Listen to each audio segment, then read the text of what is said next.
दोस्तों जब भी हम प्रॉपर्टी में इन्वेस्ट करते हैं, कोई घर खरीदते हैं तो उस टाइम हम सबसे पहला ऑप्शन अपने माइंड में लाते हैं कि होम लोन लेना है। और ये सुनने के बाद जो आपके रिलेटिव्स हैं या जो आपके फ्रेंड्स हैं वो आपको एक फ्री की एडवाइस देते हैं कि अगर आपके पास लिक्विड मनी है तो आप उसको यूज़ करो, और अगर उससे काम नहीं है तब आप सेकंड प्रायोरिटी पे होम लोन ट्राई करो। बट ये जो एडवाइस है ये इसलिए वो आपको दे पाते हैं इतना ईजिली बिकॉज उन्होंने बेसिक कैलकुलेशन नहीं की होती है।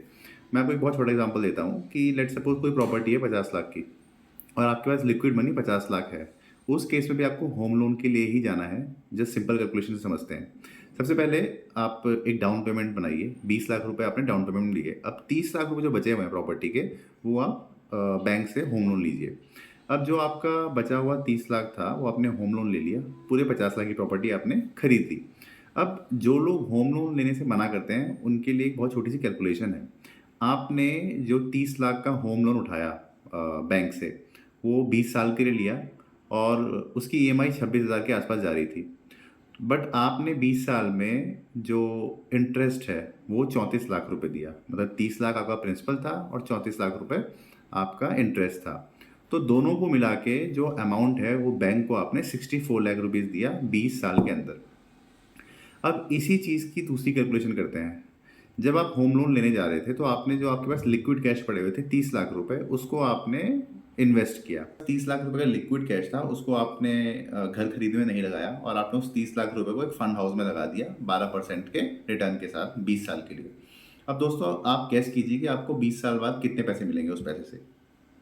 तो अगर आप कैलकुलेट करेंगे, आपको स्क्रीन पे भी दिख रहा होगा, तो ये जो अमाउंट है ये 2.5 करोड़ रुपए के आसपास बन जाएगा। सिर्फ 12% पे मैं रिटर्न की बात कर रहा हूँ। तो आपने 30 लाख लगाया 20 साल के लिए 12% के रेट ऑफ रिटर्न के साथ। आपको at the end total amount जो मिलेगा वो 2 करोड़ 90 लाख का मिलेगा, जिसमें जो आपको रिटर्न्स हैं वो 2 करोड़ 60 लाख के मिले। राइट। तो ये तो हो गया पहला केस। अब दूसरा केस बात करते हैं मंथली एसआईपी की। सो मंथली एसआईपी में हमने क्या किया कि हमारे पास 30 लाख रुपए थे। हमने उसको लमसम पे ना लगा के हर महीने 12,500 12% के साथ देना शुरू किया 20 साल के लिए। तो जो ये अमाउंट है आपका, जो आपने इन्वेस्टमेंट किया, इसमें आपने 30 लाख रुपए लगाए पूरे 20 साल के लिए, हर महीने 12,500। और जो आपको इसमें रिटर्न मिला, एक्सपेक्टेड रिटर्न 20 साल के अंदर, वो 1.2 करोड़ रुपीज़ था। कहाँ आपने इन्वेस्टमेंट किया 30 लाख का और 1.2 करोड़ आपको रिटर्न मिला है। So this is the power of compounding only. आपको बहुत बेसिक कैलकुलेशन करनी चाहिए, उसके बाद इस तरह के स्टेप्स लेने चाहिए। किसी की फ्री एडवाइस को आप बहुत प्यार से सुनिए, मगर अवॉइड कीजिए कि एट द एंड पैसा आपका है, आपको डिसीजन लेना है। Right. It is very easy कि हम किसी को कोई भी एडवाइस दे दें, बट उस गलत एडवाइस से आपके पूरे पैसे का जो गणित है वो गड़बड़ हो सकता है। सो इस तरह की एडवाइस लेने से पहले आप खुद कैलकुलेशन कीजिए। ऑनलाइन कैलकुलेटर्स अवेलेबल हैं और दिमाग लगा के इन्वेस्टमेंट कीजिए।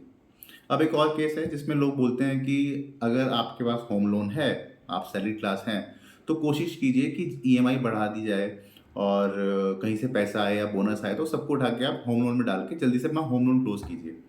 बट दोस्तों ये भी एक फुलिश एडवाइस है। इसकी कैलकुलेशन एक डिटेल में मैं आपको एक नेक्स्ट वीडियो में बताऊंगा। बट आप खुद कैलकुलेशन कीजिएगा बेसिक, कि जो आप होम लोन देते हैं उसमें आपको कितने सारे फ़ायदे मिल रहे हैं। आपकी जो सैलरीड इनकम है उससे सीधा सीधा 2.5 लाख रुपए इंटरेस्ट के माइनस हो आते हैं और प्रिंसिपल भी माइनस हो आता है। सो कहीं ना कहीं लॉन्ग टर्म में जब आप कैलकुलेट करोगे तो होम लोन जल्दी बंद करने के चक्कर में हम अपनी जो वेल्थ है उसको किल करते हैं। राइट। सो सबसे लास्ट प्रायोरिटी अपनी होम लोन क्लोज करने की रखिए। अगर आपके पास एक्स्ट्रा पैसा आ रहा है तो उसको डाइवर्सिफाई कीजिए अलग अलग फंड्स में। राइट। सो ये मेरी एडवाइस थी। आपको सारी कैलकुलेशन दिख जाएगी। मैं आपको दोबारा एक चीज़ रिएटरेट कर देता हूँ। आपके पास 30 लाख रुपए थे, आपने उससे घर नहीं खरीदा, आपने 30 लाख रुपए होम लोन लेके घर खरीदा। राइट। उस केस में आपने 20 साल में बैंक को टोटल 64 लाख रुपीज़ दिए, प्रिंसिपल प्लस इंटरेस्ट मिला के। और वही जो आपके 30 लाख रुपए अपने थे वो आपने किसी फंड हाउस में 12% के साथ इन्वेस्ट कर दिए। अगर लमसम किए तब भी आपको 2.5 करोड़ 2 करोड़ 60 लाख के आसपास मिलेगा। और अगर आपने मंथली एसआईपी बनाई 20 साल की 12,500 के हिसाब से, तब भी 20 साल में वो आपको 1.2 करोड़ रुपए बहुत इजीली देके जाएगी। कहाँ आप 34 लाख रुपए बचाने के चक्कर में इतना जो पैसा है 30 लाख रुपए उसको आप होम लोन में डाल रहे थे। तो आपको लिक्विड मनी की पावर समझनी चाहिए।